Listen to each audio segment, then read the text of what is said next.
Alors, un déséquilibre incompris, l'endométriose, oui, vraiment beaucoup. Incompris et sous-diagnostiqué, beaucoup, beaucoup, beaucoup. Donc, je suis très, très, très contente de vous en parler aujourd'hui.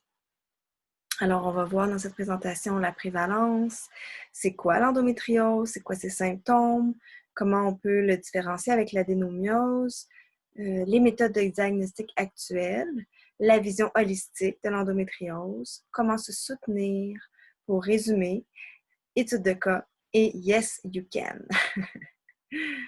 Donc, la prévalence, 10% des femmes, en général, que ce soit en Europe ou en Amérique du Nord, une femme sur 10 serait atteinte d'endométriose, soit 200 millions de femmes à travers le monde. Pourtant, l'endométriose est une maladie qui demeure taboue et méconnue, vraiment. Le délai de diagnostic est en moyenne de 7 à 9 ans. Là. Jessica Drummond de l'Institut de médecine intégrative, elle a dit de 6 à 12 ans. Donc, on peut dire moyenne de 7 à 9 ans. Et voilà, et les femmes atteintes voient en moyenne de 5 à 7 médecins avant de recevoir un diagnostic. Alors, c'est vraiment beaucoup. Ces phrases-là viennent du site Endométriose Québec que je vous suggère vivement. Après ça, ça aussi, ça vient d'Endométriose Québec. J'aimais beaucoup leur texte, que je l'ai vraiment pris intégral. Donc, c'est une maladie qui touche plusieurs tabous, les règles, la sexualité, l'intimité de la femme. C'est quoi l'endométriose? Ben, ça se caractérise par des douleurs très importantes au moment des règles. Puis évidemment, tout dans le patriarcat, les douleurs féminines liées aux règles sont encore trop souvent considérées comme normales, et ce, tant aux yeux de certains médecins qu'aux yeux des femmes qui en souffrent carrément. Donc, important de le savoir. Et ben, c'est qu'il y a des médecins, puis il y a même des gynécologues qui ne sont pas formés à diagnostiquer l'endométriose.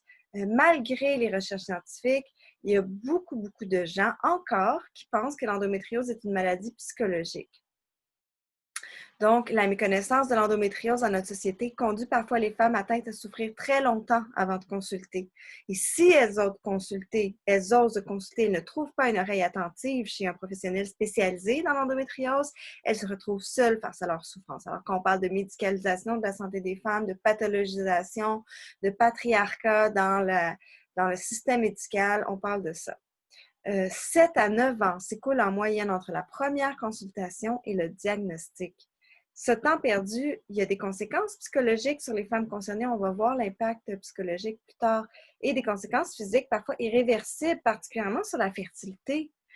40 à 50% des femmes atteintes font face à l'infertilité. C'est pas rien. Après ça, moi, j'écris dans mon expérience, il peut être long et difficile de faire disparaître complètement les tissus ou les kystes endométriosiques de façon naturelle et non invasive. Il s'avère quand même aisé de les réduire en taille et d'éliminer les symptômes qui sont associés, tels que la douleur et les troubles digestifs et l'infertilité. Et certainement aussi, on peut accompagner, comme je disais à la fin, les femmes qui décident, qui sont trop loin dans leur endométriose puis qui décident de subir une chirurgie, on peut les accompagner à faire en sorte que, évidemment, les lésions ne reviennent pas et aussi que la chirurgie ait moins d'impact. Donc, c'est quoi l'endométriose? Dans le fond, c'est du tissu semblable au type de tissu qui tapisse l'intérieur de l'utérus, l'endomètre, comme on a appris, mais il se développe à l'extérieur de l'utérus, soit sur les ovaires, sur les trompes, sur le myomètre et parfois à l'intérieur de l'utérus. Donc, on voit ici, en haut de l'utérus, sur les côtés, à l'intérieur parfois, sur l'ovaire, sur la trompe. Ça, c'est sur le ligament, sur la trompe ici en haut. Donc, on voit, c'est des petites lésions. Quand on voit, j'ai pas mis d'image de vrai utérus là, parce que je me disais que peut-être des cœurs sensibles, mais celles qui ont envie de savoir plus loin, il y a quand même assez d'images sur Google Images là, où on voit vraiment les utérus avec les petits points de lésions de tissu endométrial. Donc, c'est intéressant d'aller voir ça. Donc, si on réfléchit, chaque mois, notre tissu, notre endomètre, il bouge, hein? On a appris, il va se construire sous l'action des estrogènes, puis il va se vasculariser sous l'action de la progestérone dans le module 3. La circulation sanguine, il y a aussi un lien entre le syndrome des ovaires polykystiques et l'endométriose, il y a un lien entre l'immunité, évidemment les perturbateurs endocriniens et même la santé mentale, c'est-à-dire que ce n'est pas une cause de l'endométriose, bien sûr, mais elle en fait partie par rapport à la perception de la douleur. Donc, au niveau des problèmes gastro-intestinaux, moi, j'ai regardé là, mes cas, là, puis il y a plus de 75% de mes clientes qui souffrent d'endométriose qui ont des problèmes de digestion. Alors, ça, c'est pas rien. C'est trois. Donc, on enlève les perturbateurs endocriniens et on enlève les allergènes. Vraiment, vraiment, là.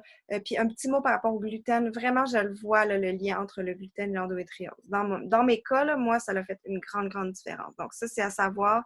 Produits laitiers, c'est particulier parce que on le voit, l'impact là, des produits laitiers puis de l'inflammation. Ça a été vraiment documenté dans la littérature. Mais il y a une étude qui dit que, une ou deux études, je ne sais plus, là, mais qui montrent que les femmes qui prenaient des produits laitiers avaient moins de... Mais je vois vraiment que les femmes qui s'engagent avec moi, la plupart d'entre elles, pas toutes, mais la plupart d'entre elles, c'est pas juste qu'elles retrouvent leur santé, c'est qu'elles retrouvent leur pouvoir, qu'elles retrouvent leur vie. Puis c'est pourquoi j'ai nommé ma compagnie Pouvoir de femmes. Parce que pour moi, c'est au-delà de la santé, c'est vraiment important de retrouver l'autonomie, la liberté, la fertilité. Mais au-delà de ça, c'est notre pouvoir personnel qu'on retrouve.